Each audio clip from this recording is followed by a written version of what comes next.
Yo, what up, guys? We're on the clock. The gents are back again for episode two, kind of our season here in 2024 cycle of basketball. Today, we're going to be talking just about the NBA mostly. The season is right around the corner, and we've kind of gotten into the dire hours of free agency, and teams are just kind of shuffling after the summer league and kind of filling out their rosters. How are you guys feeling about everything? How you guys doing? Dude, PJ Washington's still a free agent. Yeah. He's just That's roaming big. around out there. That's big. Yeah, I'm just pretty excited. This is like there's a lot of stuff that goes on in the NBA offseason that makes it like a year-round sport or Yeah. source of entertainment. So yeah, we're not gonna fit. So I guess if you guys don't have anything that it's pressing on your mind that you wanted to get into right away, we'll kind of move in. We're going to structure this podcast kind of like predictions, but not really, just like main talking points and narratives that we're going to be keeping our eyes on and play. We're going to kind of give our takes on what might play out, or even just our opinion about what's going on or has happened for some cases. It's going to be decent. We're going to start kind of talking about Damian Lillard because there's not really anything more interesting than hypothesizing and pontificating about where he might end up. I know Julian wants to get the first crack at this one, so I'll kind of turn it over to you on some of your thoughts on the Dame Lillard situation in Portland. Yeah, man. I don't think I've ever seen a player have a lack of understanding for how leverage works as much as Dame Lillard did here. Like the just completely mishandled. Usually when you are a star player and you want a specific team, you kind of say, "Oh, I would prefer this destination." Sure. You guys do it all the time. But you don't try and strong arm your way to a team with 4 years on a deal. And the way that he did that, and the way that his agent has gone about it, of saying, yeah, you're going to get a disgruntled star, and trying to literally make it so Miami is the only team that could possibly trade for him, you're actually like hurting your chances of getting that trade done. Because Davis did the same Miami's thing though. who did? Anthony Davis, didn't he have 2 years left on his deal though? 3 years? Anthony Davis had 2 years left on his deal. He made the trade He didn't want request. to go to Boston, so they told Boston it would be a he had a player option, I think the second year or something like that. They just said it would be a That's the difference. 1 year rental. The But thing is that Dame has literally no leverage in this situation. So to try and act like he does, and to try and like if Portland doesn't like Miami's trade package, like, and they sit on it and they don't trade him, it literally only hurts him because he doesn't want to be there.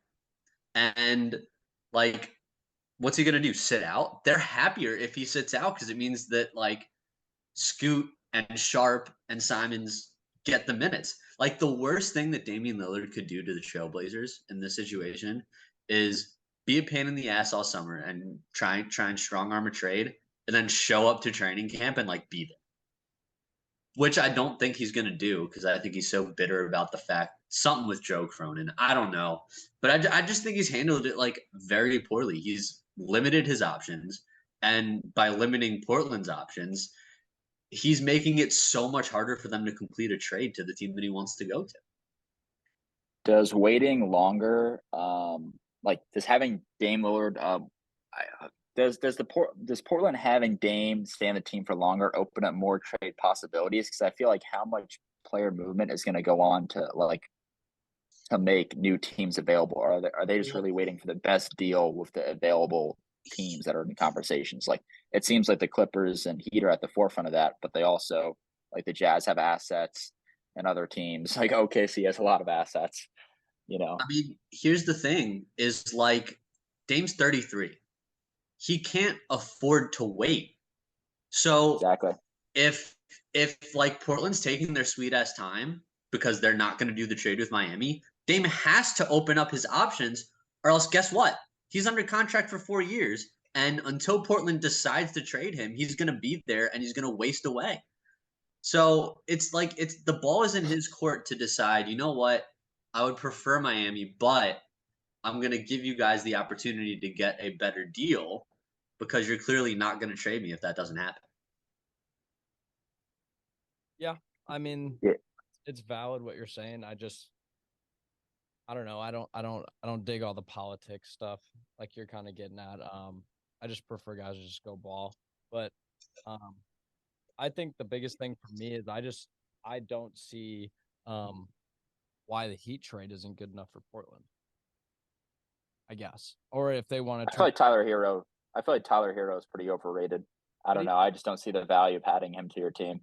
Even if you're redirecting Tyler Hero to a third team and trying to, figure something out, I just kind of half of what Julian's saying and half of what I'm thinking is like, if Dame really wants to leave and he doesn't want to play for you guys anymore, then what is the harm in trying to actually give some effort to figure things out?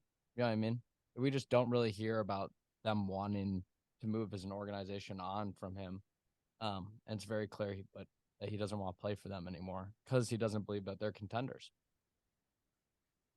I just like he's got so much time left on his deal. There's not much he can do. I mean, if I think the thing is like if he believed that this was going to be a possibility, he shouldn't have signed an extension.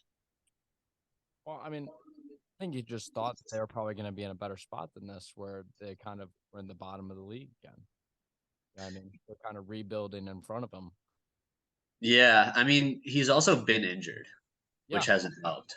He hasn't played more than 67 games since 2018. No.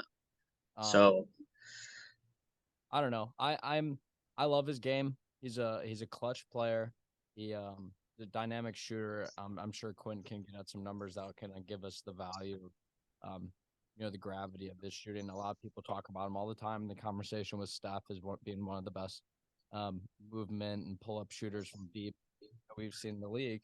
But in the playoffs, through 61 games in his career, he only shoots 41.2% from the field on 22.3 attempts per game. Takes too many few threes. Like there's a lot of positive things to say about Dame. Yeah, of course. And I think that he's an underrated playmaker. I think that's an aspect of his game that doesn't get a lot of light shed on it. But for me, if playing kind of armchair GM here, I don't see where he gives me much value if I have another guard on the floor who's a score first guard. You know what I mean? Like I think that most of the score first guards in the league lack one thing, especially if they're on the smaller side, is defense. As you look at Steph Curry, as he's getting later in his career, he can give as much effort and have as much heart as he wants. Same thing goes for Chris Paul. It's just sometimes at the end of the day, the game's getting bigger at all positions. Look at Wembanyama. Look at the threes and the fours that are coming into the NBA today. They can all move, put the ball on the floor. They're 6'10", and you can really only have one of these guys like Damian Lillard on your roster. I think a team that would be really interesting if they really wanted to amp up is kind of bring that Knicks narrative back into the conversation. And I think that, Jalen Brunson, he's a great player, and I think he's a borderline all-star caliber player. But I think if they move on from a guy like RJ Barrett and kind of should have done that like 3 years ago.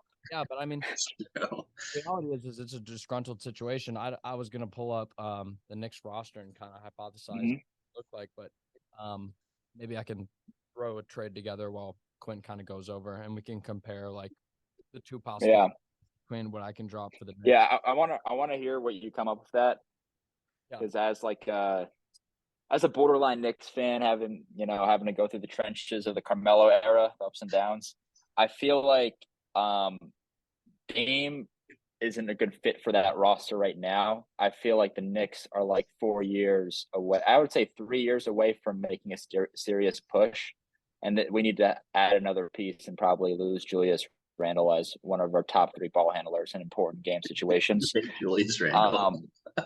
Julius Randle is just like Anthony Mason if you give him MJ's confidence in the mid-range. He just shoots anything that looks his way. And it's tough to watch because Melo crash and burn doing just that, and we're 5 years later watching him do the same thing. Okay, nothing about Julius Randle. He did average 25 and 10 last year, but I mean, who's that? Randle? Yeah, and 4 in 77 games. Yeah, he had big numbers, and I feel like he drew a lot of fouls for a guy that just like looked like he had no sense of direction, just driving in the lane. I mean, so he shot better than RJ Barrett. Yeah, I mean, comparing anybody to RJ Barrett is, I know. Barrett is, just go ahead. I don't know, it's favorable.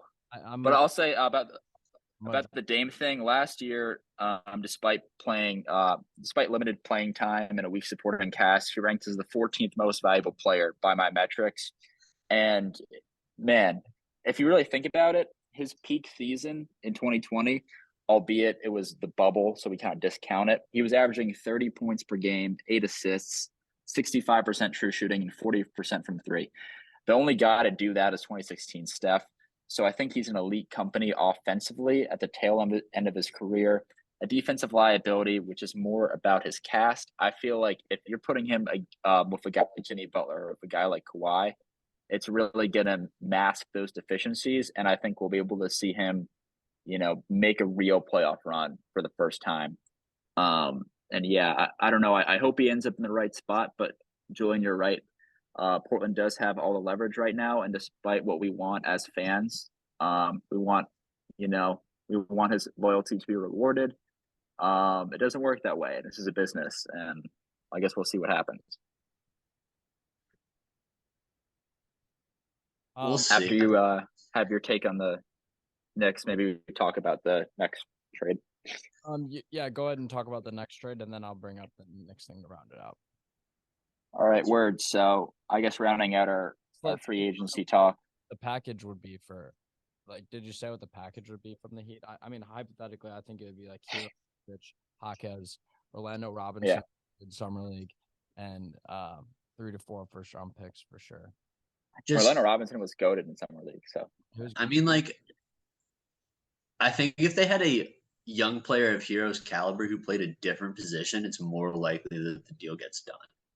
Yeah, that's why I'm kind of thinking here, what if you do a swap like RJ Barrett and Mitchell Robinson for Yusuf Nurkic and Dame, and just send a bunch of the anti pieces and whatever picks the Knicks have left over there, and just do. They still have Caleb. Okay. And just do a swap. Yeah, Miami does still have Caleb Martin. So you get in Nurkic, and Nurkic is a much better player at this moment than Mitchell Robinson. Mitchell Robinson maybe has more upside and fits on timetable more. And RJ can come in and kind of be a veteran on a rebuilding team, and kind of, maybe a change of scenery would open up his game more if he had more touches. I don't know. It doesn't. Yeah, I agree. Anything is possible. That next one, I mean, and Brunson's also played with a ball dominant guard before and looked very, very good. It'd be a great platoon guard duo. I think Brunson's not afraid to come off the bench if it means winning. And I think Randall, as much as we want to gripe about Randall, I think if you're taking a lot of those late in the clock shots that RJ Barrett just can't create off the dribble, and nobody else on that roster can besides quickly. I'll be honest. If we lost the defense, listen. If we lost the defense and Mitchell Robinson and had a backcourt duo of Brunson and Lillard, we're gonna see the AAU Rockets have guys that are dropping 30 on us every night. Brunson's a good defender. He's an all right defender. But I don't think Dame adds anything on that end, and it would just be a problem. You're not thinking about the side pieces that you got, which is Josh Hart. You got Dante DiVincenzo all still there.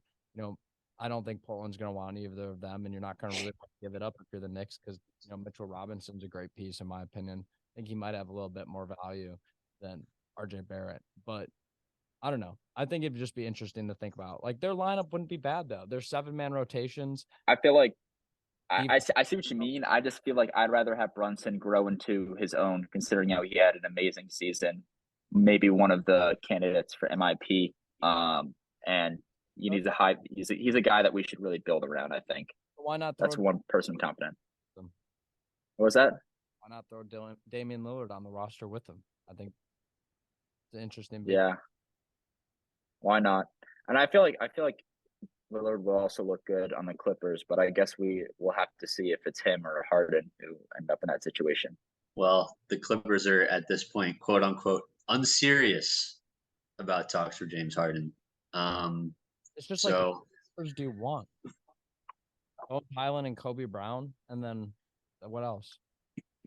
That's the thing is as a Sixers fan, I'm not thrilled about James Harden because I don't think based on his playoff pedigree, I don't think he's the guy to put us over the top. But I mean, like, I'm not thrilled about a package coming back of some combination of Bones Highland, Terrence Mann, Robert Covington, Norman Powell, and like a pick or two. Like I don't know. Like it's like kind of like a lose-lose situation because either you get like that like package for James Harden. I feel like these are like hoish activities for Harden, going from Durant to Embiid to Kawhi. Like I feel like he's just like he's a one toxic girl you can't get out of your life. Dude, I think like it would be like the funniest thing ever Kick, man. if like somehow I don't think this would ever happen. If somehow we traded James Harden for Kawhi Leonard and Kawhi Leonard had a hero arc in Philadelphia where he atoned for absolutely destroying our lives with that stupid shot that bounced on the rim 4 times by reuniting with his old friend Nick Nurse and bringing a championship to Philadelphia and Joel Embiid. I feel like the script writers are even more realistic than that. I don't know, man. I'm just saying. What are the Yeah, you gotta up your mic. What are the 76ers sending then? Like to the Clippers for Kawhi? Yeah, just James Harden. James Harden and Jaden Springer. I don't know, dude. They have like nothing to trade. I mean, that's the point, though. Is like maybe you throw James Harden and Tobias and get like a bunch of those mediocre Clippers contracts along with Kawhi Leonard.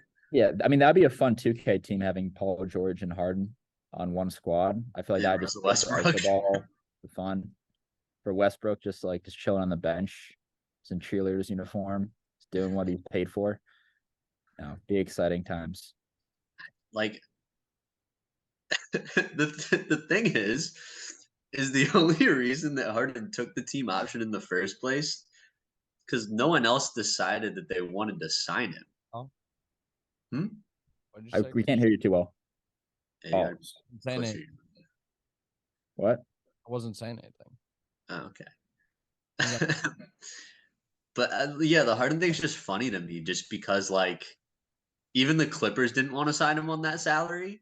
And the only reason that they're doing this is because they think they can trade for him and sign him for cheap.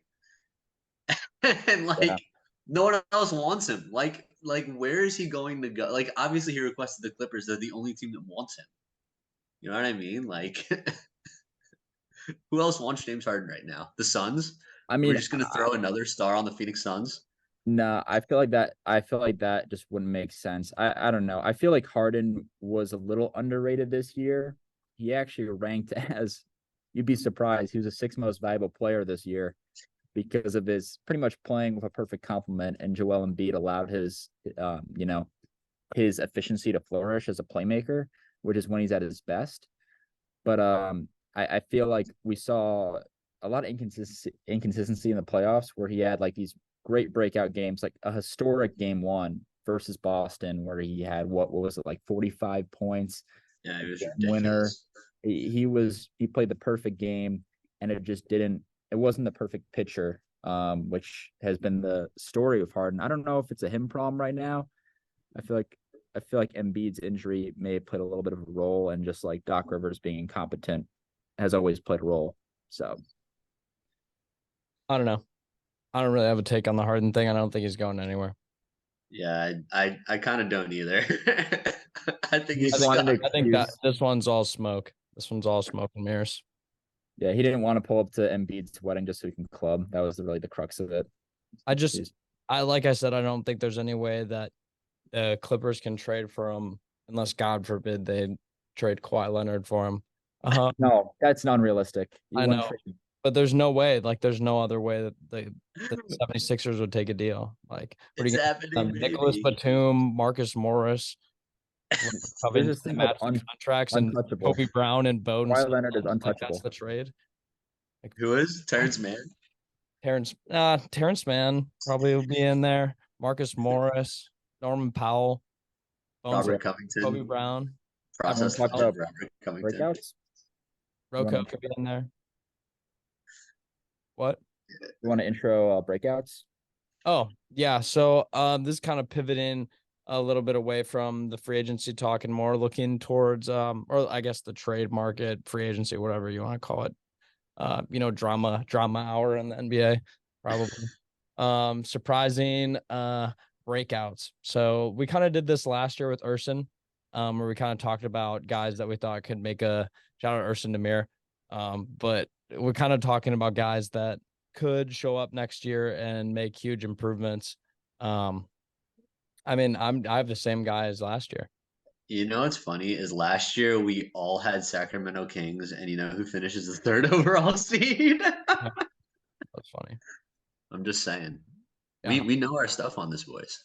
Yeah, but so here's the caveat this time. I think we're mostly all 25 and under last time. I don't know off the top of my head. We all picked 2 or 3 players, so it was kind of hard to mentally keep track of that one. But I'd be curious to listen to that one back and see how well we did maybe a year later. But this one's gonna be 25 and under. We'll start with Julian. Why not? You go ahead. I like this one. So I have a couple of guys, but I think the one that the guy that I like is like my sleeper under the radar guy who's gonna have a big year this year is Onyeka Okongwu. I just think 3 things. One, I think he is a better version of Clint Capella. He's more versatile.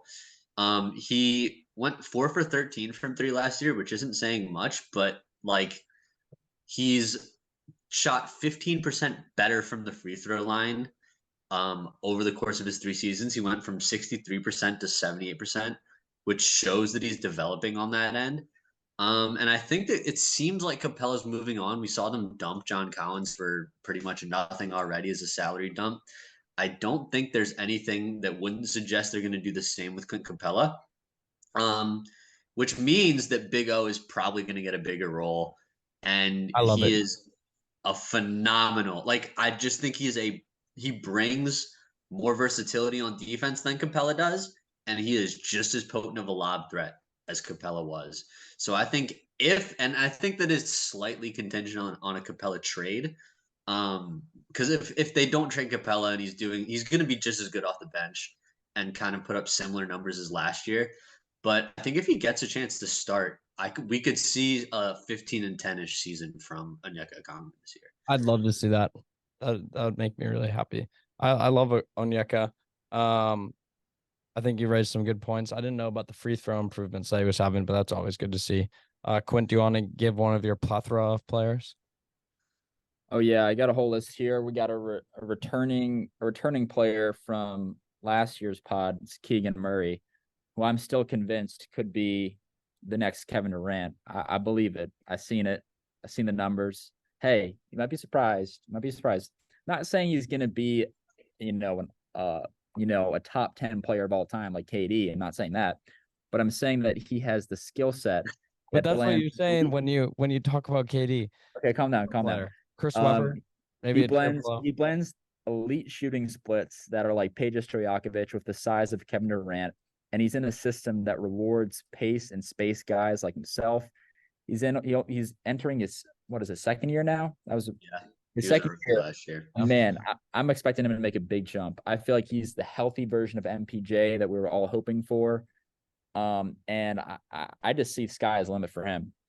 Do you guys have any thoughts on Keegan? Yeah, I love Keegan Murray. I loved him coming out of Iowa. I like his brother coming out of Iowa this year too. I think their skill set bodes really well to be kind of plug and play players in the NBA, and that's kind of what I scouted him and read him as, was just a guy who could probably go on any team in the whole draft and find a way to have a successful start to his career. I think his brother will do the same thing in Portland when he gets the chance. I guess, I don't know. He doesn't have the size of Durant. Durant's like 7 foot. He's like 6'8", but I get the point. Like, I understand the positional size that you're trying to get at when he kind of plays the wing and kind of can put the ball on the floor and create and shoot really efficiently as a spot up shooter. But yeah, you were right about him. Definitely, for sure. I think a lot of people were impressed, but, confirmed a lot of people's expectations about how he was going to play. And made the Kings look really smart for taking him that high, for sure. Yeah, I really like him. And then I guess the other guys I'll talk about is Jalen Williams, who he tapped into another gear towards the end of the season. I think he was averaging like 20 points per game on efficient splits for the last maybe 25 or so games, closed it out really well. If it wasn't for the lack of volume early on, he had a real case as a rookie of the year guy. And I like his two-way game. He's a really good defender. He is the physicals which you look for in a star player. I think it's something like his wingspan is 7 inches longer than his height, which ranks, I think, maybe top 5 in the NBA for that physical metric. He honestly reminds me of Kawhi. I might say this about like every other prospect I'll talk about, but I sincerely mean that when it comes to Jalen Williams. So the sky's the limit for him. We'll see what happens. I think just they don't even play. It's like just not how they just don't really play alike besides the defense. But I mean, whatever you'd like to believe, that's up to you. But I think Benedict Mathurin is another guy who was really impressive as a rookie that we could see a big second-year jump. Oh my gosh. And other guys, I'll just name drop him, is Taylor Horton-Tucker. I'll put you on to Ben Mathurin. What? Go ahead. Taylor Horton-Tucker. Okay, well, Taylor Horton-Tucker, he had a few games that just really, really impressed me this year. And I usually not like that's a big game. He's going to be a big star kind of guy. But his skill set and I think his frame for his position is pretty impressive. And now he's playing in a non-toxic culture. Be like a Grant Williams type of breakout. Yeah. Sure. He was the best asset on the Lakers. What do you mean? Yeah, sure. What else is he going to do? He's not going to be. You're capping him off at Grant Williams level. Yeah. Offensive production. Yeah. That's just disrespectful. It's Taylor. He's gonna remember that. He's gonna remember that. THT. You won't forget. And Alperen Sengun's that man. He's playing in a great situation. I'll chime in on this one and then I'll let you get to it. But I think he out of everybody on teams that had top picks in the NBA draft, I think he's the player that should be most excited because he just got so many lob threats. And that team's going to be really fun to watch. Julian will call him an AAU team. But I'll also call them an AAU team. Alperen Sengun has the most fun job in the NBA, I think, next year. I think dealing with that locker room might be tougher than you'd expect. Well, he just gets to throw lobs and backdoor cuts and bounce passes and make everybody. He's safe because he's like the only consistent. Yeah, and I mean, what are you gonna do? Yell at him because he can't jump very high or run very fast? I mean, the man gets up when he can. He's got functional athleticism. He's got the mindset and the IQ, and I love that. Can we stick on Houston for a second and talk about Jabari Smith because I think he's also going to have a breakout year. Not like that. I just think if we're talking about Kevin Durant, the guy whose physical game most resembles that of Kevin Durant offensively is literally Jabari Smith Jr. This dude, when he was in college, was getting to the mid-range and just elevating over guys and using the fact that he is tall and long and he has a pull-up game that is very, very efficient. I think he got a bit hidden by the fact that the Rockets were very poorly coached last year. I think he's going to get a lot less attention this year because they have Fred VanVleet running the offense and Jalen Green's going to be, garnering attention and Şengün's going to get a lot of attention. I think Jabari Smith is going to get a ton of open looks. And in the rare cases they need him to self-create, I think he has the ability to do that on a whim. He looked good in summer league. I like the off the dribble stuff. I don't want to be that guy, but Quint, what do you mean Taylor Horton-Tucker, bro? I'm serious though. What do you expect him to be? He's shot 30% over 30% from three in his career once, bro. And it was his rookie year and he shot 30.8. He's not averaged more than 10 points per game. And he barely has a positive assist to turnover ratio on his career. We just must not be talking about the same player. No, I just think that I love his game. He's a great college player. But No, those are all valid points. It's just that he has a pretty good. I feel like he has a good offensive skill set. I just don't feel like he's been in the right situation until like last year, where he was just kind of like, I think, falling into a role. And I feel like the coach, the coach of Utah is just really good at like putting guys in the right spots, and I could really see him, having like a. I just see the I role think that he's he gonna- would I have think he's gonna played. have a big Bruce improvement Brown, today. Bruce Brown, like that's the type of player I think. You know what I mean? I don't think like, wing star, especially not in Utah. They just spent 3 first-round picks, almost all of them being guys who played 2 through 4. I mean, they all play 2 through 4. They're all in his minutes. Yeah, I mean, I'm just dropping the name there, so when you see him No. do well, you'll remember I said it. No, I'll love it. I'm just trying to improve. I just wanted to know where I might be missing the Taylor Horton Tucker jump. But He's all okay. I'll be honest. Like he also has that situation where I think he is the second biggest. He's the second biggest difference between wingspan and height in the NBA, which is like a super good quality you want as a defender, as somebody that's score. It's basically that one of the that's best. why I think Grant Williams. Grant Williams is a great comp. I think But Grant Williams is like around his size, undersized. He's not a contender. Well, he wasn't a undersized contender where he was pigeonholed into a specific role. He's also not. He's not pretty enough to be a star. So it's like it's kind of. This is what Stephen A. Smith told me.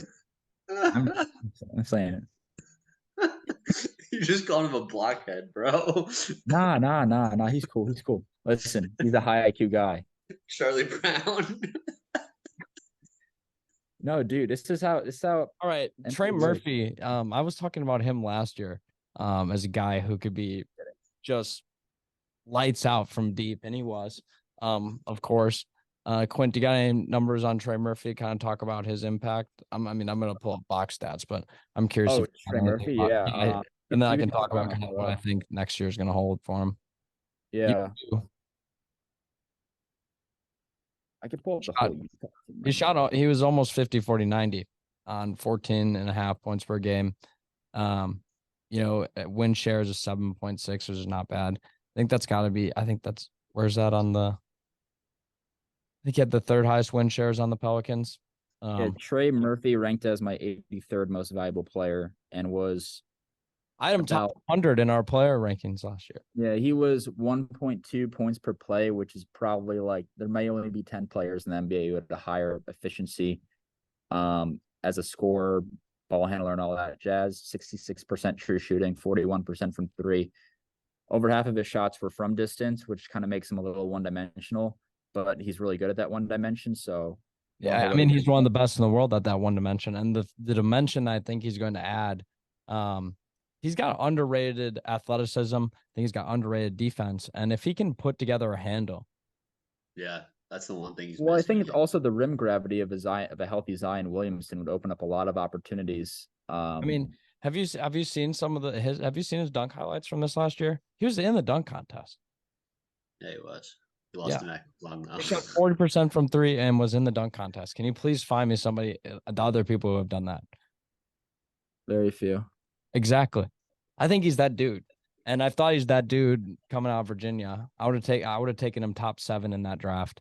And I don't know. I think he really, him and Jabari are kind of in a similar spot. And I think Brandon Miller will be in this spot in 3 years or 2 years. It's just can they string together a consistent enough period where they can create off the dribble enough, kind of build on their games. We haven't seen it really in the regular season, but we saw it from Trey Murphy and we saw it from Jabari Smith in this last summer league.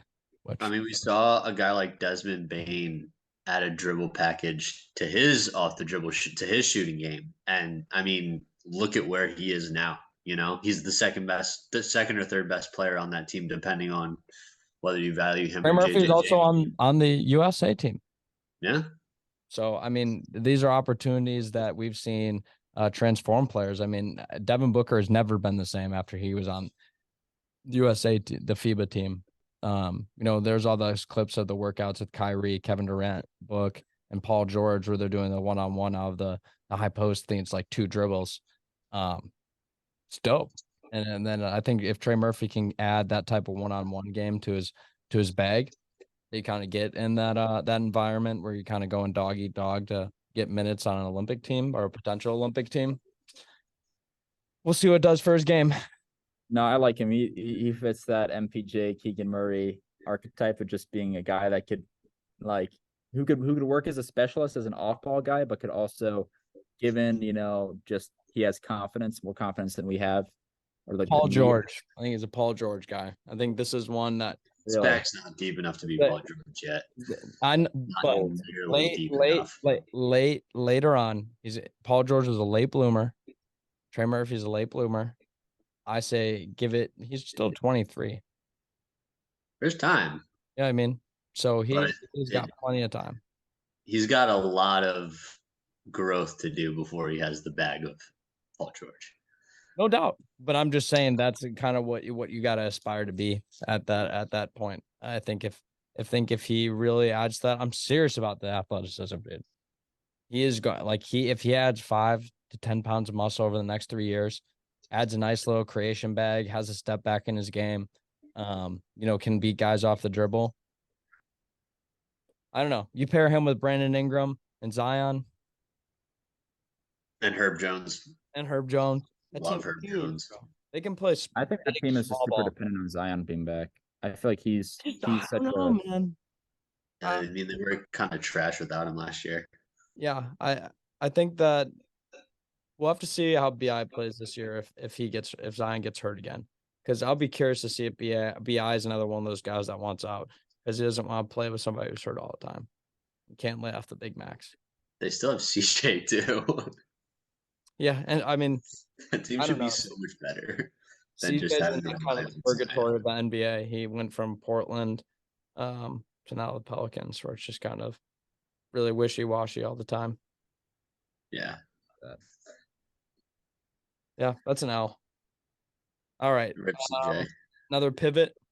Did you want? I like the shout out to my bald brother Derek White. He finally decided to cut that shit off. Excuse my French, but in his Jordan era. I'm hyped for it. I'm here for it. We're one brotherhood, Derek, and you're gonna be a dog, bro. Just ask Caruso. Once you commit to it, it's over. Top 5 players in the NBA next season. Quint, you start with your list. Why not? All right, why not? So looking at the top 5, I interpreted it as almost like an MVP candidates list. And for obvious reasons, Nikola Jokic is at the number 1 spot, riding an all-time playoff run. Now with a maxed out version of Jamal Murray and an elite cast of spacers and lob threats, he may be that guy once again. And I don't know, I feel like the Denver might be doing something special this regular season, and I mean it. I think they'll be special.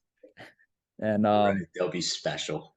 What do you think? I mean, I could see them honestly being a crazy regular season team, but I want to know 65 wins type special.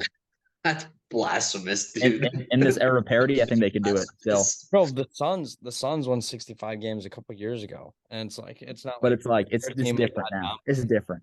Okay, I'll continue my list. So we have our MVP right there, but there's some guys that are hanging around that might take the crown.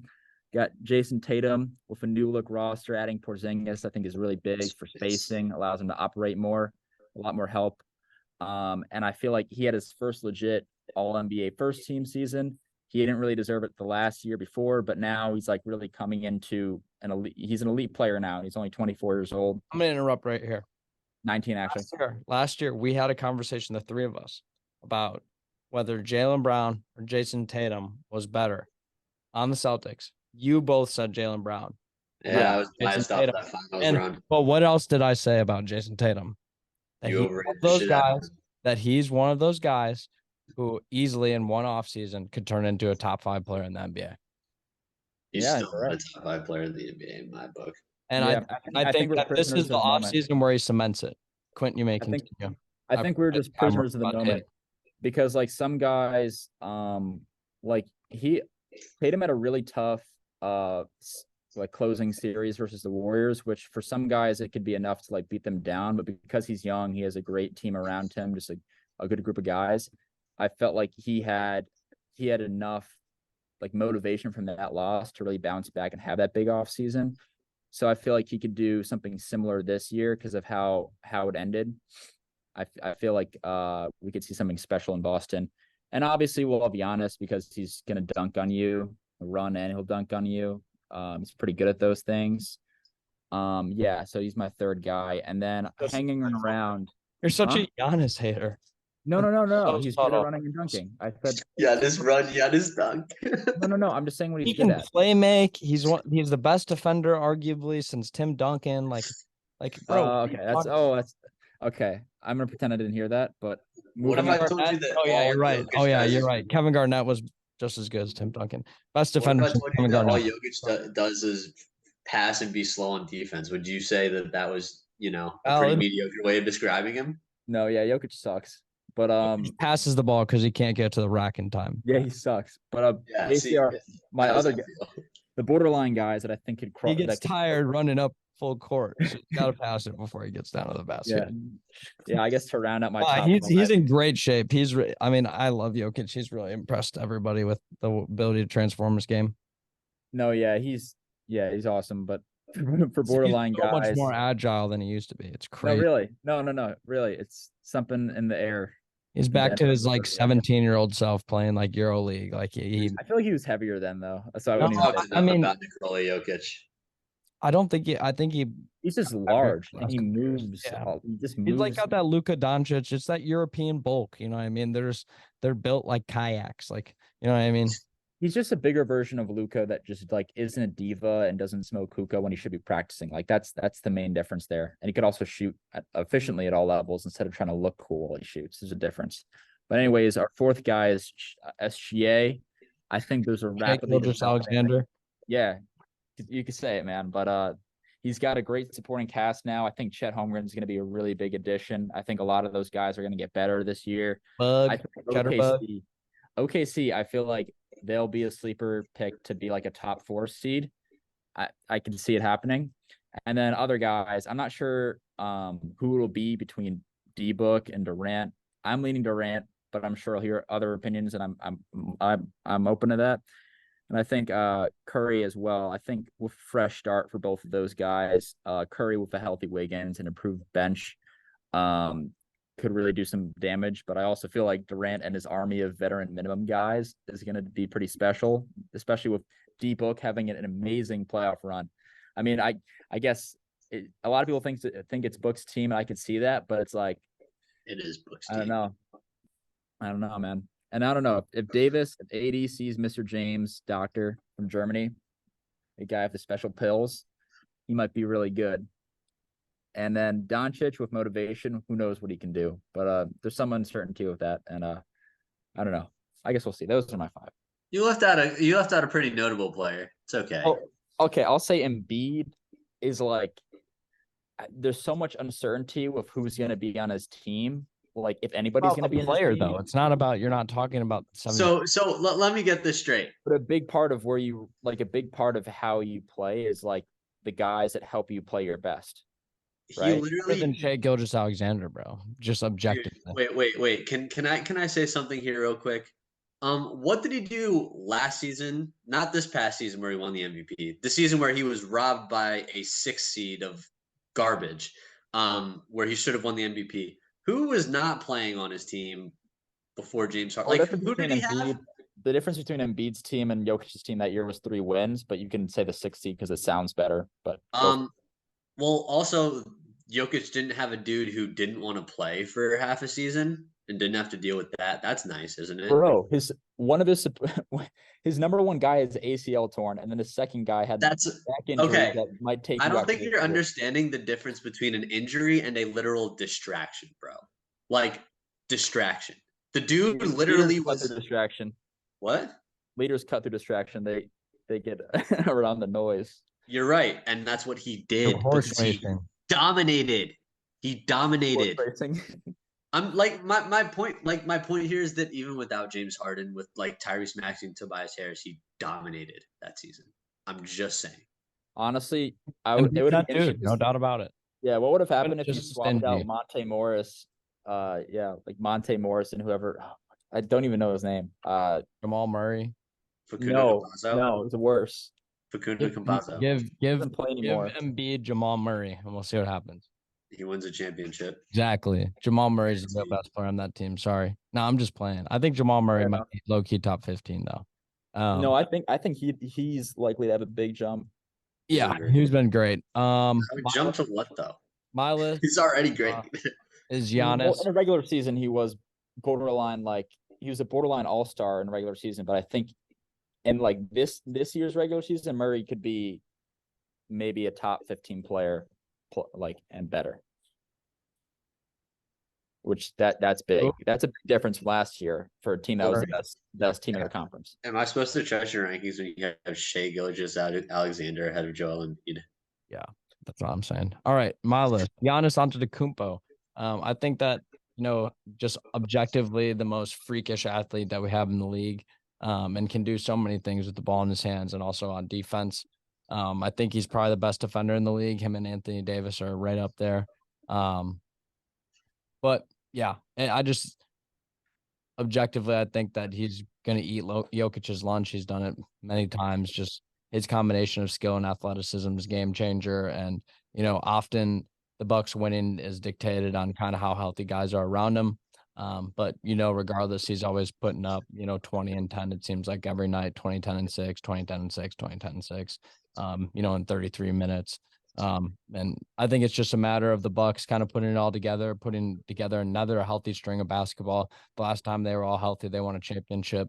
Going into the playoffs, at least being healthy. Chris Middleton hasn't been really available for them the last 2 years, and maybe, it requires them moving on from him at some point, but I don't know. I guess then Jokic would be second, and I got Embiid third. So kind of you guys already, beat a dead horse with that debate. Tatum, Quint kind of talked about him before. I think, and then I'll kind of pair him together with Book, the Kobe disciples. I think both these guys have a rare ability to shoot and score the ball, especially in isolation. I think it's just, the closest thing that we have in the game today, what they can do in the mid-range to Kobe. I think both of them are lethal shooters also from outside. I think Tatum's gotten better and better. Booker, as kind of his attempts go up, his percentages kind of think a little bit. He's not as good off the dribble as Tatum. Tatum's got that filthy step back that's just turned into one of the best shots in basketball, in my opinion, at least to watch when he gets it going. But yeah, I think both these guys are game changers. They got stacked rosters. Both are a part of pretty big threes coming up next year. And I think, out of the players, Kevin Durant kind of, gets the recognition over Booker, and, now Jaylen Brown gets this huge contract and kind of, gets the shine. But I think Tatum and Booker are both guys that are dark horses if their teams can put up, 55, 60 win seasons to both be MVP candidates, contending up there with all these big guys at some point. And I really believe that. I think, Quint said another name. I think Shea is another guy that, this year or next year could kind of emerge his way into the MVP conversation as the Thunder get better and better. But regardless of that, he's one of those guys that's just a pure 3-level bucket, and then also can do all these other things on defense with his length, his IQ. I really love what his game has turned into.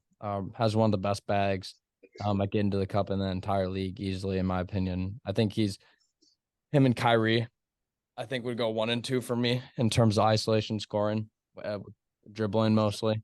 And then another guy who has a Jokic type impact, I think for a team that's going to be another contender, and we'll kind of talk about our contenders in a bit to wrap things up here.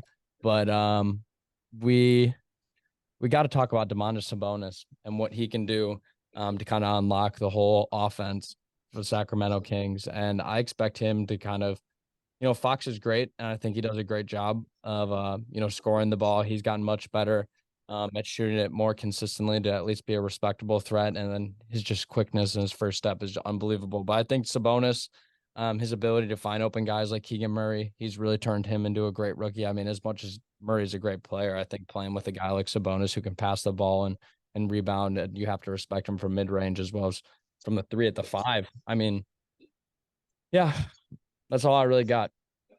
I think Sabonis is underrated. I think he's second. I like that Sabonis pick. I think he's the third best center in the league. Third best center in the league. Giannis ain't a center, power forward. No, actually, absolutely, because damn. it's easy for him to hide behind Embiid and Jokic because he's just like he's very new to the scene. He's new to that team. He hasn't much Not a had much. household name. It's not a No, he's household not. name. He's He's gonna gonna get make a the name. He Jokic might make a treatment name for again. himself I this mean, year. Sengun's another one of those guys that, and I think 2 years for Sengun if the Rockets can start putting together any sort of a consistent team. Yeah, in their post AAU era, I feel like he could be one of the faces of that team, whenever that is. All right, What do you guys think about? Oh, we're like- not gonna let Julian get into his top five. We're just Oh gonna no, skip no. over Oh, that because how was your top five, bro? he hasn't been in the top five. We can't let him talk. Yeah, let's silence him. Uh, my top three is pretty much the same as Caleb's, except I've got Giannis and Jokic switched. I just think it kind of is back and forth between the two of them, and Jokic had the better year last year, so I'm gonna go with Jokic. My next two are actually based on this word that you guys seem to forget. It's called consistency. Um, there's a guy that you guys have put in your top five who lacks it severely, especially in the playoffs, and his name is Jason Tatum. He is not in my top five for that reason and that reason alone. I think if we're what? Nothing. I had a cough. I think it's valid. Like Jason Tatum, quarter to quarter, minute to minute, either looks like Kobe Bryant or Nobe Bryant, and there's no in between. Corruption alert. Exactly, dude. So I've got Book and Jimmy Buckets ahead of him because I think that they're more consistent when it comes down to it in the clutch.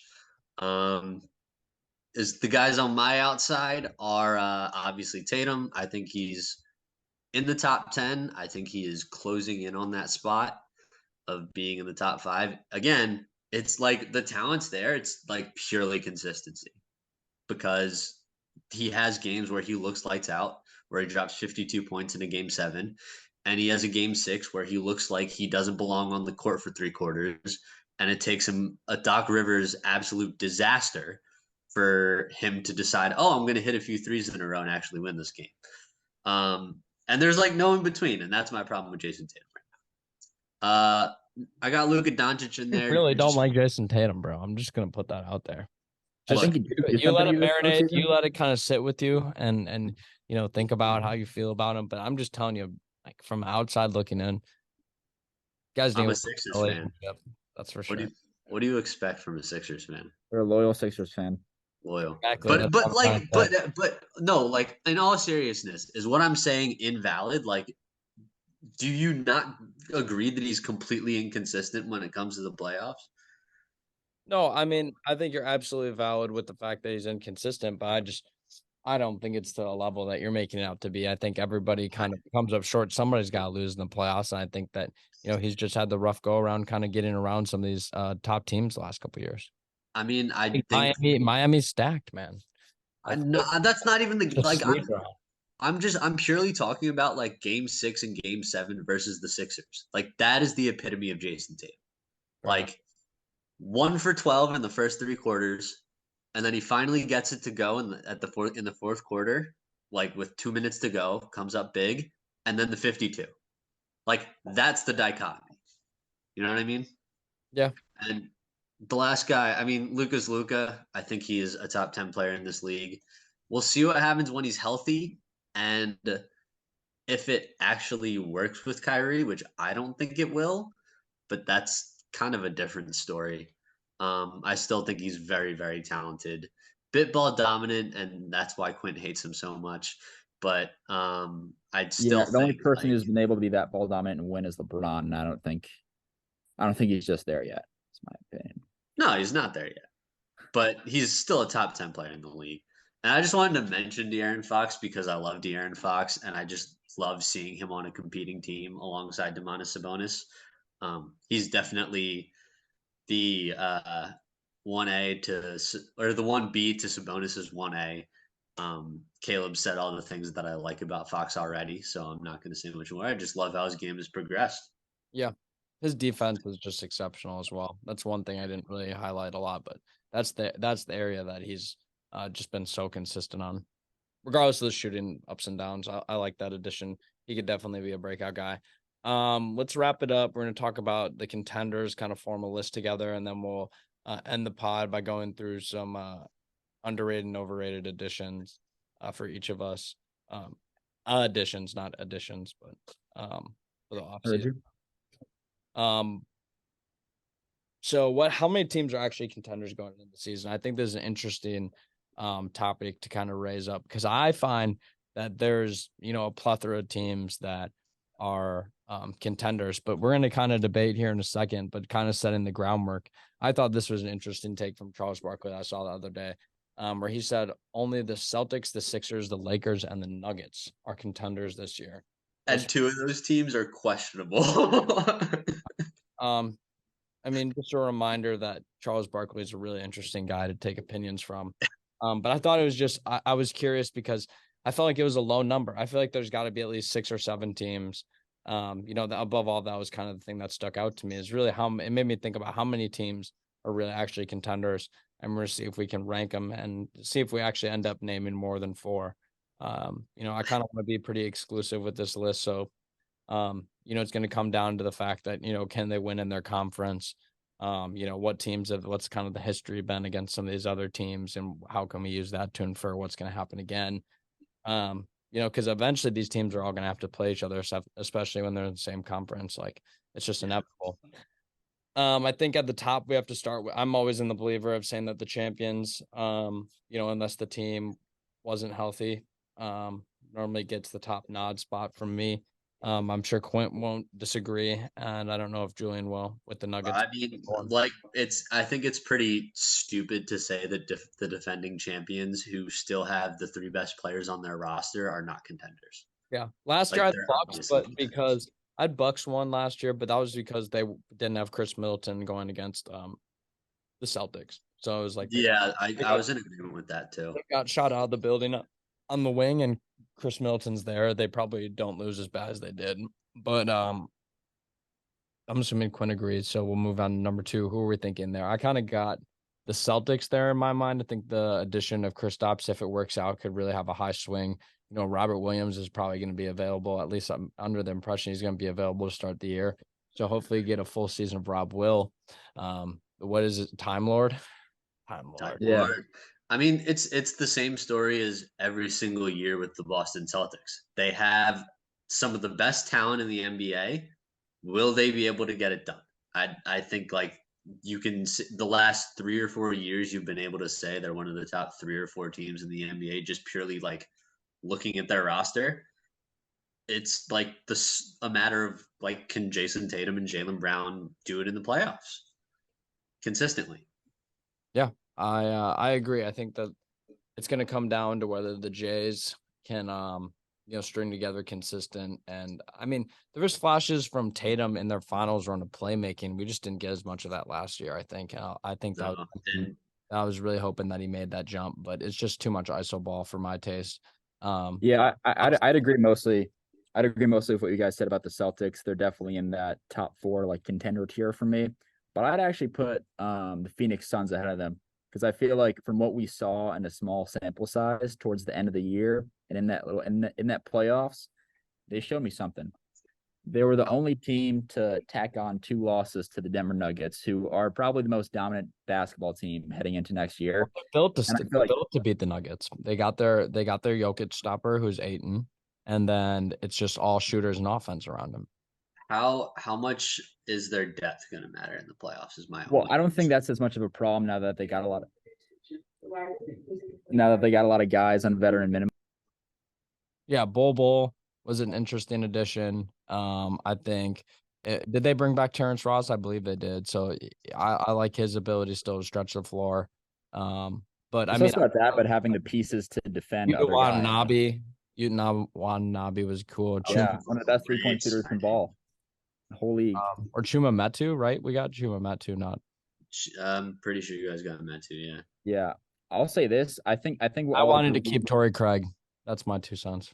I think we'll probably follow suit here and probably have the Bucks in our top 6, at least for contending. Do you guys agree? They have Giannis. And Okay. I probably have them below the Celtics, to be honest. yeah, they're below the Celtics for me too. But I think that they definitely deserve to be in the conversation as contenders just because they have Giannis and he had the 50 piece. Yeah, I think that was one of the actually ranks as one of the best playoff performances ever. That whole series, he was just amazing. That was like what Jokic did to Miami, but just like in a different context. Against a weaker High team. stakes. Against a Huh? much team, but it's all right. Against a slightly weaker team. Where do we fall? Just taking the two teams off Barclays list to kind of direct our conversation again. Sixers. How are we feeling about that? Our Sixers fan, resident Sixers fan, Julian. I mean, so when you guys saw me writing like my list of contenders, I literally put a question mark because I don't know. Like, they're kind of the same team that they were last year. And like, it's tough because they should have beat the Celtics last year. Like, they should have won that game 6.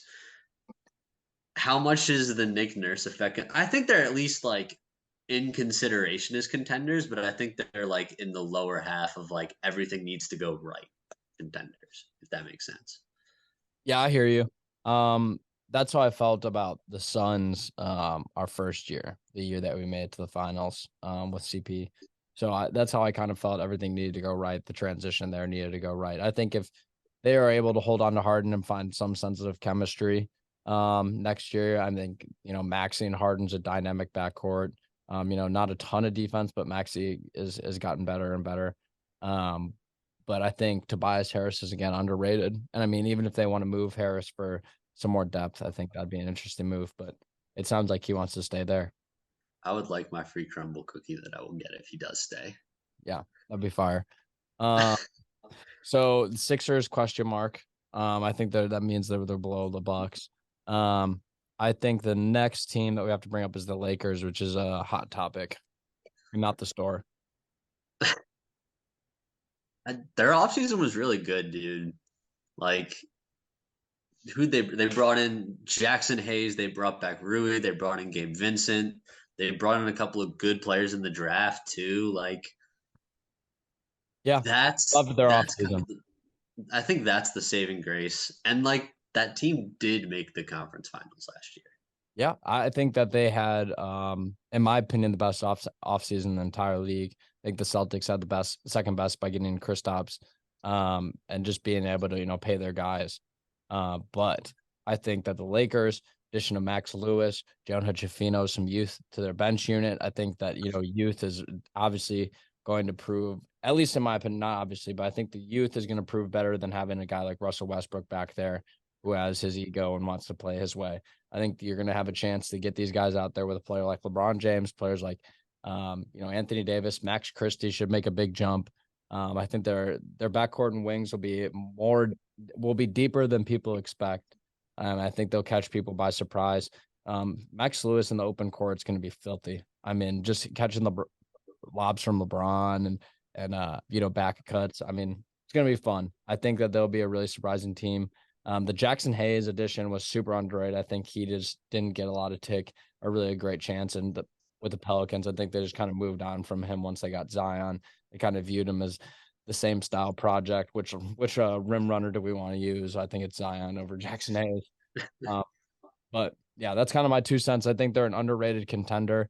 I would argue that they might be better than the Suns. Ooh.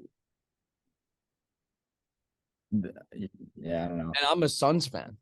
Saying You that. got something to say, Julian? I just think Anthony Davis I'll say this. I just think Anthony Davis defensively, no matter the woes of him playing at game to game, I think he's figured out. He's finally stayed on the floor at least a little bit more consistently. I think he just needs to string together another full season of at least being somewhat healthy, more available than he has been in the past. And I think when he's healthy, he's proven that he can be a force on offense, maybe not very consistently, but what he is consistently is one of the best defenders that we've seen in a long time.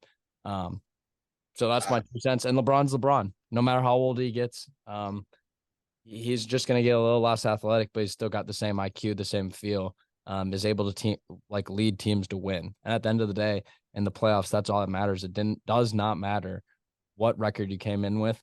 You just have to get there. You just have to win. And I don't think anybody's more capable of doing that than LeBron James on any team. I Ever. just have less question marks about the Lakers than I do about the Suns. Like, Kind of my argument. The Lakers at the end of the day, added to what they already have, whereas the Suns again, and I had this issue with the Sixers for the longest time, which they still have. The Suns are kind of shifting around star players, trying to figure out what's going to get them over the top, and trying to put in pieces behind those guys that are hopefully going to be enough. And I think the Lakers just took a team where they had the right blend of guys, kept a majority of those guys together, and added to it.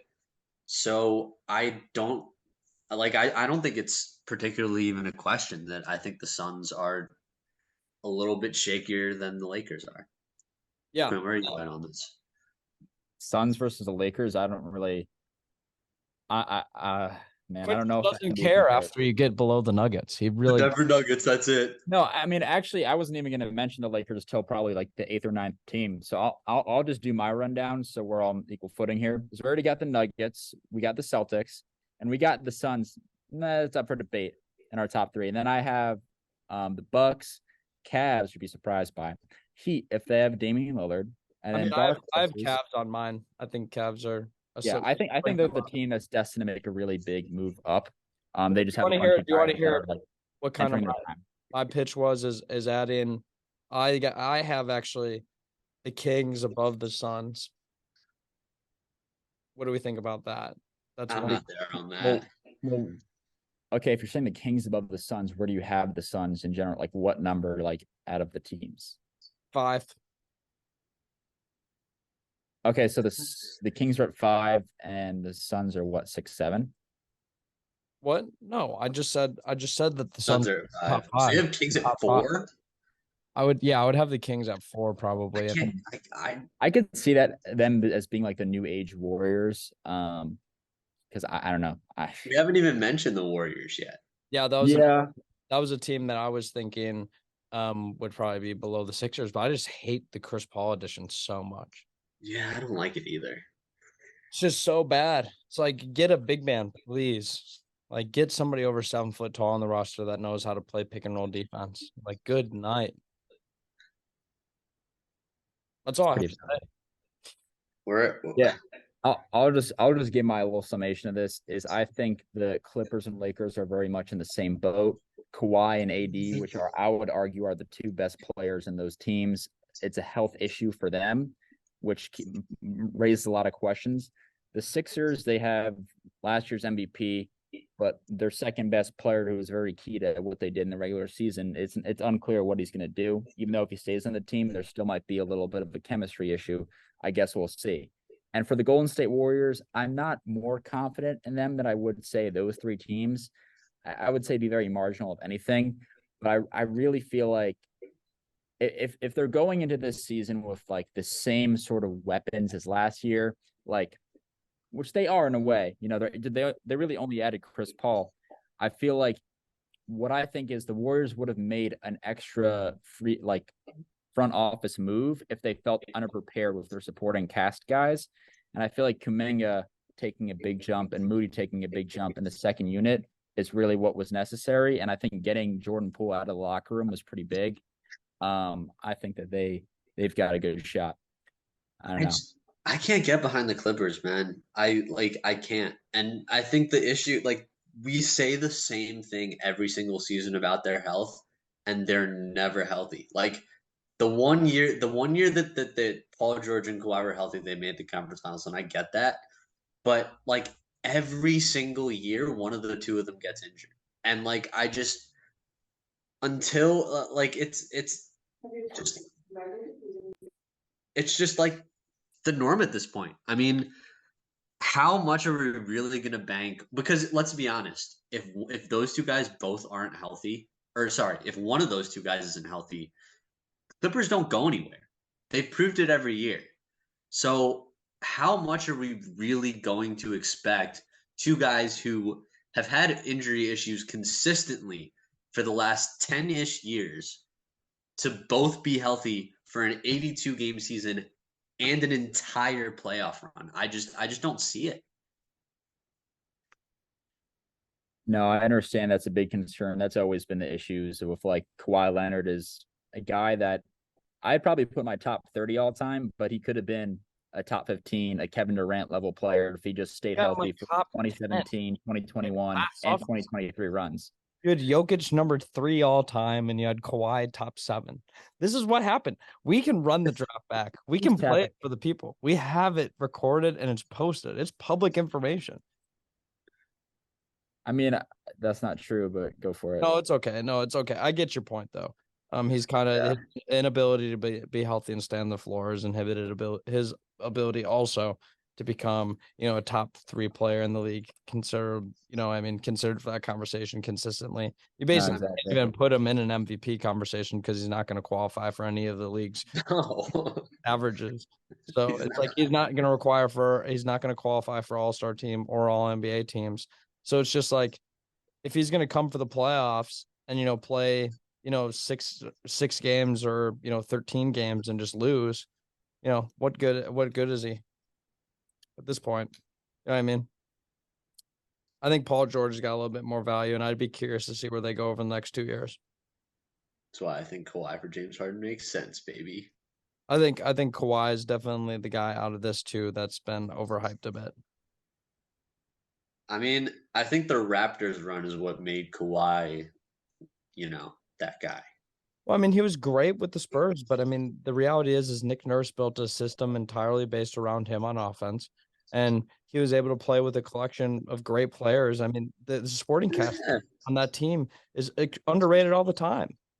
Marc Gasol was a monster that year. He still had Kyle Lowry in his prime. Fred VanVleet was a dog in that series. A lot of guys on that roster went off and made money. Like it's not like he was playing with bums. No, but it's not like all-time supporting cast or anything. No, but I'm saying it's not an all-time bad one. Like it wasn't just all Kawhi.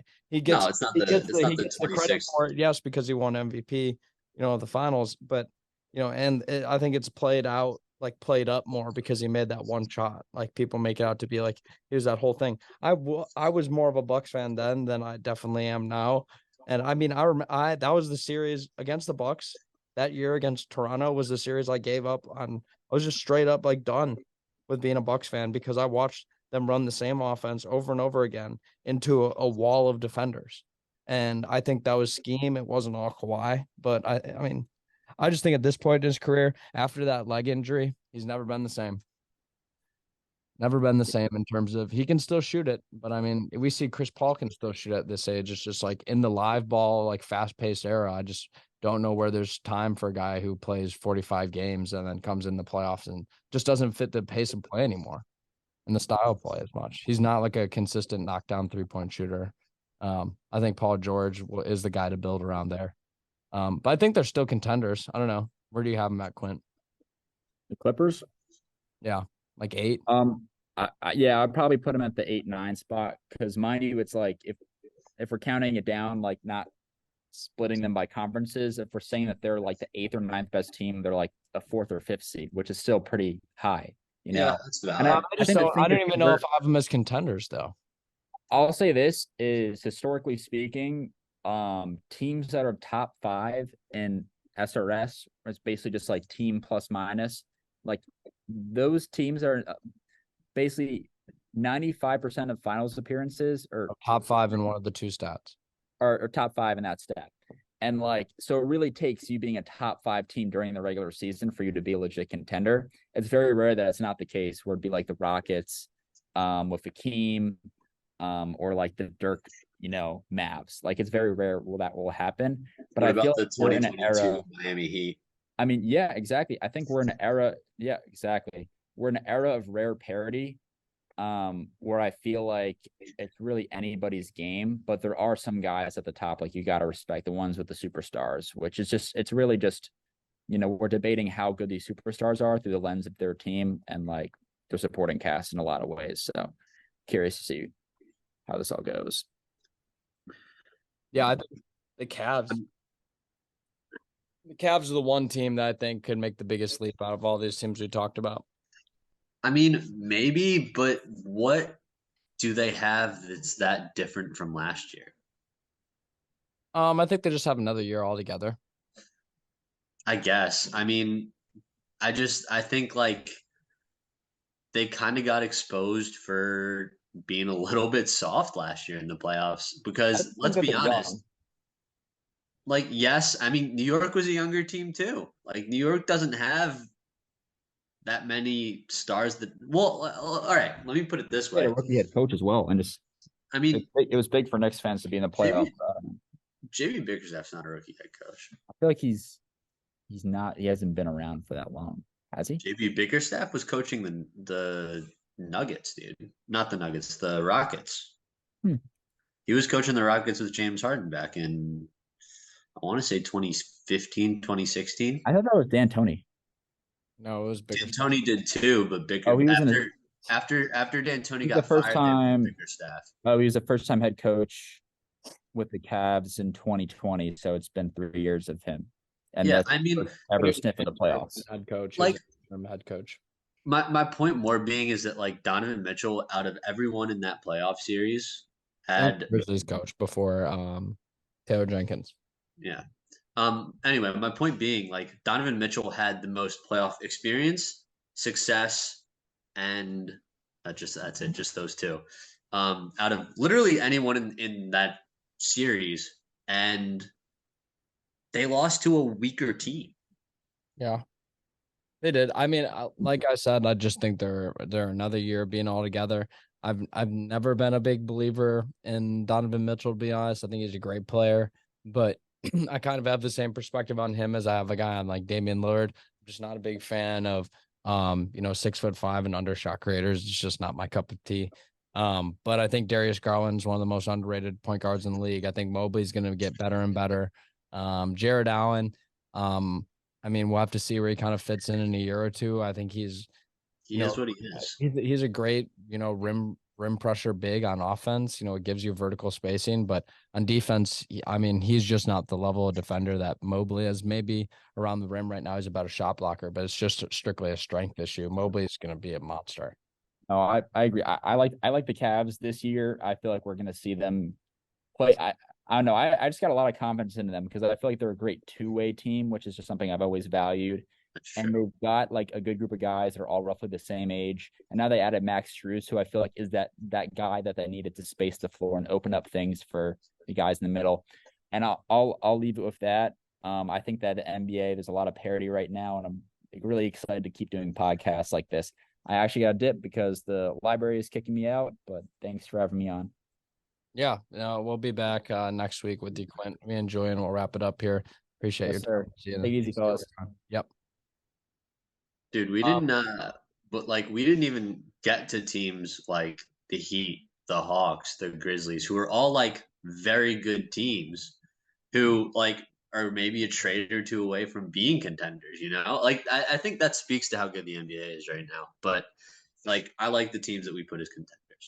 Yeah, I think that the Grizzlies fall into that conversation kind of above the Cavs here. I think preliminarily we have 6 teams that are absolute contenders: the Nuggets, Lakers, Suns, Heat, Celtics, and then we have kind of 6 teams that are on the fringe with the Kings, the Grizzlies, the Cavaliers, the Clippers, the Sixers, and the Warriors.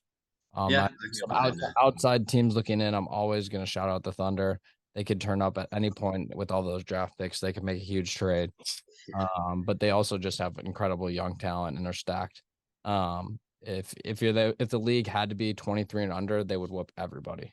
You know who's an interesting couple of teams that I think are going to make a jump? I think the Magic are a playoff team this year in the through the Magic. playing. I think I might have them. I was thinking. I know people like the Pacers, but like, dude, Paolo, Franz, and Wendell is a front court. Cole Anthony is underrated. They have Jalen Suggs, who people don't even talk about. Jonathan Isaac might actually play this year. Like, they're a legit team, dude. They could be good. Jet Howard, we'll see how he fits in the fold. I know you're not a huge fan of that, but Yeah. I kind of like the Pistons or the Pacers at least to put together a little bit better of a season. I think one of them will be a bottom feeder again, but I think I think it's going to be the Pacers. If I had to bet on it, I think it's going to be the Pistons that are the bottom feeder, and the Pacers are going to take the step up. I like Jalen Duren's game. I think he's getting better and better. I think Jaden Ivey will only get better and better. I have no faith in Gay Cunningham. I'm sorry. Guy that I fall kind of asleep on. And I just hope they proves me wrong. Yeah. He doesn't do anything for me. I just don't think well, he's just one of those picks where we'll look at it and be like, yeah, it made sense at the time, but it just doesn't fit what the team really was trying to build around. I mean, he doesn't fit with their pace of play that they're trying to get behind, and he doesn't have a tight handle to really be a point guard. So that's why I thought maybe and I think maybe getting Asar Thompson will add to what they have going on. Maybe they try to run, Ivy more at the 1 and have Cade as a 2, and Asar as the 3 and kind of play, like just switch off ball handle and run a lot of pick and roll. Throw Bojan Bogdanovic out there at the 4 sometimes, getting really great spacing out there. I mean, what else are they gonna do, Julian? I mean, but the thing is like the spacing between those 3 guards is terrible. But I think absolutely terrible. Asar Thompson's probably gonna be a way better shooter than this player. That's just my take. I think he'll be. Yeah, it's gonna take time. Top 15 player in 4 years. It's gonna take time, and but how I feel about him is how I feel about Mathurin, where it's like these do it all plus size, 2 to 3 guards, 2 guards that can handle the ball and sometimes play make and be the 1 guard, but have the rebounding and the defensive impact of a 3. I just like that upside is that type of player who, can really be a game changer if they take a giant step, either in a shooting department, a handle department, a defense, strength, get taller somehow. I mean, I think you're explaining all the reasons why the Pacers are much more suited to take a jump. Like they already have an all-star point guard in Tyrese Halliburton. They've got Jarris Walker, who we love. They still have Miles Turner, who's like a legitimate NBA center. Mm-hmm. People kind of forget that because he's won it out allegedly 3 or 4 times every year. They've still got Buddy Hield. They're a talented team, low key. And I think that they're going to be I think the Bulls are going to take a big step back. And I think that the Pacers are going to be one of those teams that everyone they're going to get off to a hot start and everyone's going to look at it in January or February. Wait, they're still here. What's going on? They got Ben Shepherd.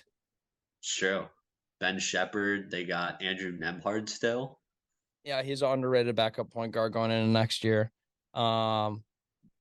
Yeah, I love the Pacers roster. They put together a really solid team, very similar to the Magic, where it's a lot of guys hitting that kind of peak. They brought in some older draft talent, and then brought in stable players. I think Paolo was a really stable pick at 1. I mean, that I was a big advocate for that, and I liked whoever was going to take him at 1. I think it was a really solid piece, just because he gives that, I think he gives that Blake Griffin, Detroit type of impact where, you can't really expect him to do all the flashy stuff. He's not going to show up on the highlight reel every night, but he's going to get you 18 and 10 or 18 and 8.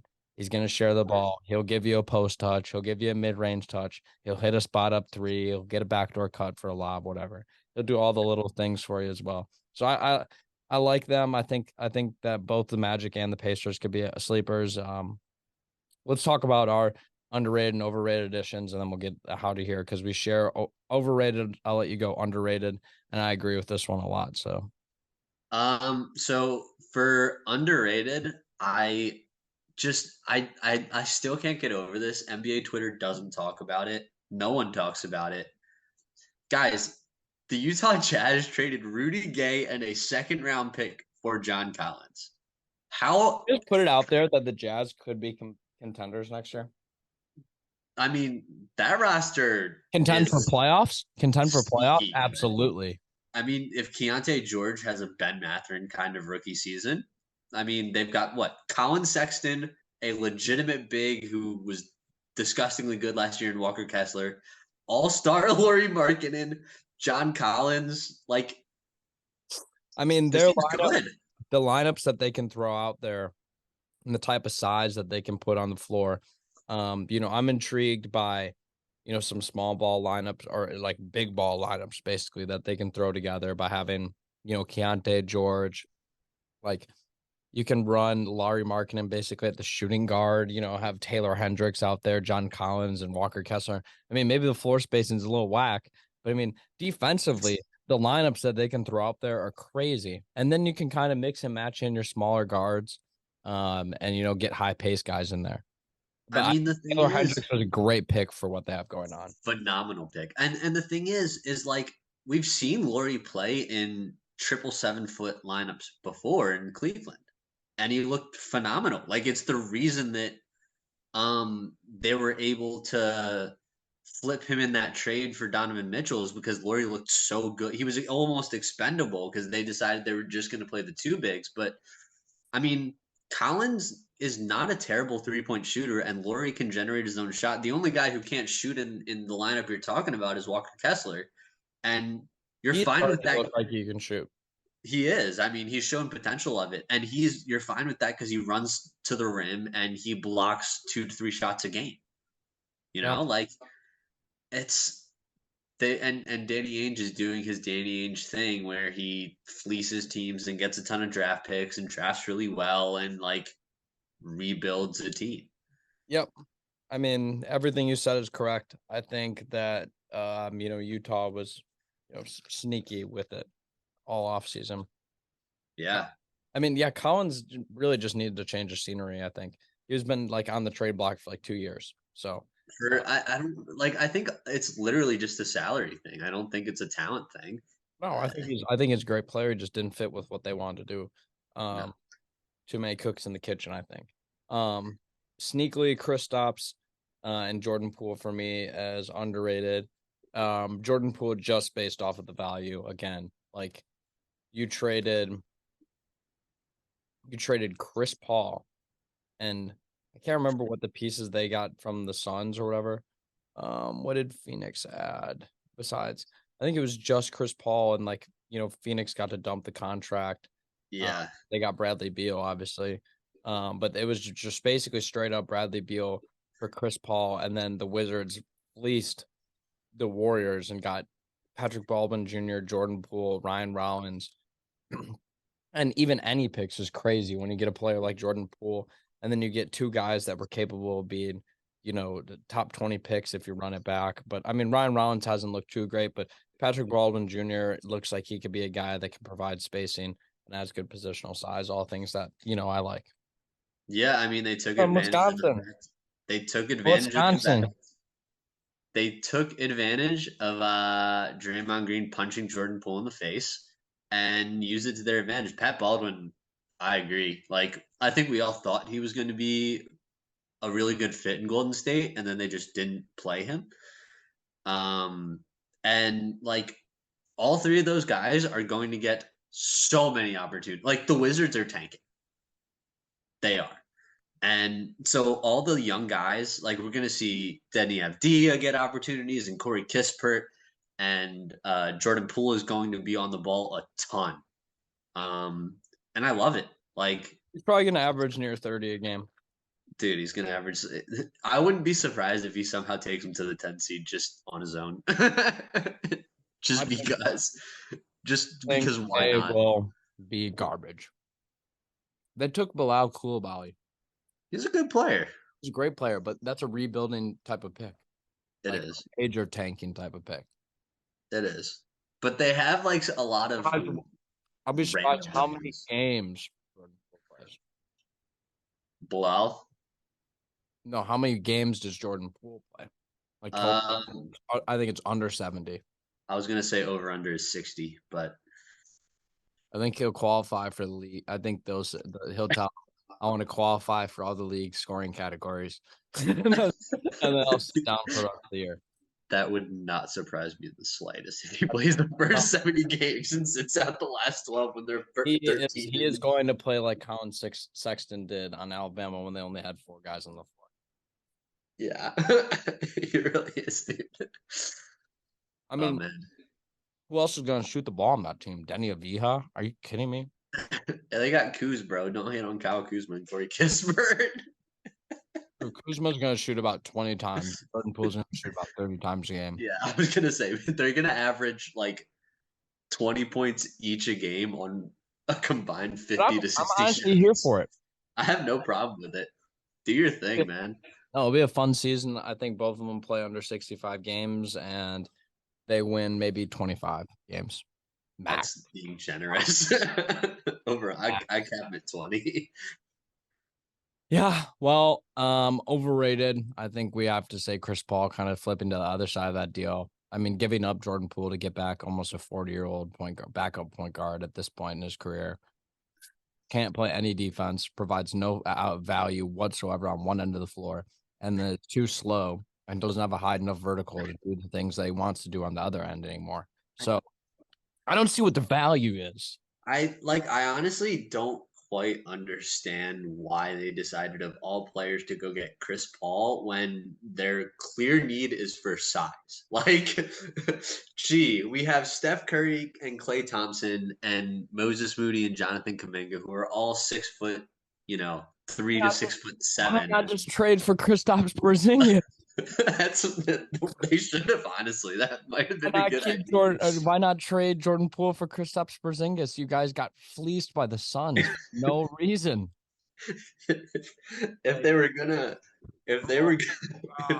trade for a player who was on the Wizards, they should have just traded for Kristaps and called it the Warriors have had a string of some of just the best cap management, the best team building, the best roster continuity I've seen in a while, besides like maybe the Spurs, run of consistency with being in the playoffs, like just keeping a core and role players that fit the culture around. Are they like in over their heads now? Dude, look at what they've done recently. They had that draft where they had 3 top 15 picks and they took Moody, Kuminga, and Wiseman, and they've all been like underwhelming. They're doing the one thing that all these teams from this last era do sometimes with a superstar player like Steph Curry, and just hold on to him too long past when his value is at its peak. And I don't think they're holding on to Curry too long. I think they're holding on to the guys around him for too long. Well, Draymond definitely, Klay definitely, but I mean, they're playing it out like they're like still kind of on the fringe. They didn't make moves. They didn't. But they won a championship 2 years ago. But they could have traded the number 1 overall pick that they had and just flooded out their team with role players and better players that could make them a perennial contender. Instead, they made a bad draft pick, retrospectively, and Wiseman. And it's just like these are the decisions I'm talking about, where it's like you say you're contending, but you just use the number 1 overall pick. I think also trade back. If you're not comfortable with it and you're not going to use him, trade back. That's the thing. Do something different. Like, oh my God, it's so easy. So I thought that they were so good at GMing and developing players that they could turn this guy into a 7'2" like shooter, and it's not what he needed to be. He needed to be a rim dominant player. My biggest issue with what they did is, for a team that is consistently contending for championships, like you said, they drafted project guys. Why are you not either A, trading back in the draft, getting role players and drafting guys who are going to contribute today, or pick LaMelo Ball? Yeah, double down. They could have had the real Jordan Poole of the NBA, which is LaMelo Ball. Never forget that. Yeah, that's all I got. I mean, this was an interesting pod. We rambled on for quite a while now. It's been a pleasure as always talking hoops with you, my buddy. Of course, brother. I enjoy always bringing Quint back on, and we have a lot more to do this year. And these podcasts are going to keep coming. I'm going to try and figure out a new intro here soon. I know that the old, classic tick, tick, tick, tick, isn't really that appealing. So we'll figure something different out, but some big changes this year, hopefully, in the upwards direction. Let's try not to be like the Houston Rockets all around undisciplined, Yeah, let's be all around disciplined. That that's what I'm here for, and that's Quint's definitely lacking department. No offense, Quint, if you do listen to this, love you, but love him to death. All right, we're off the clock.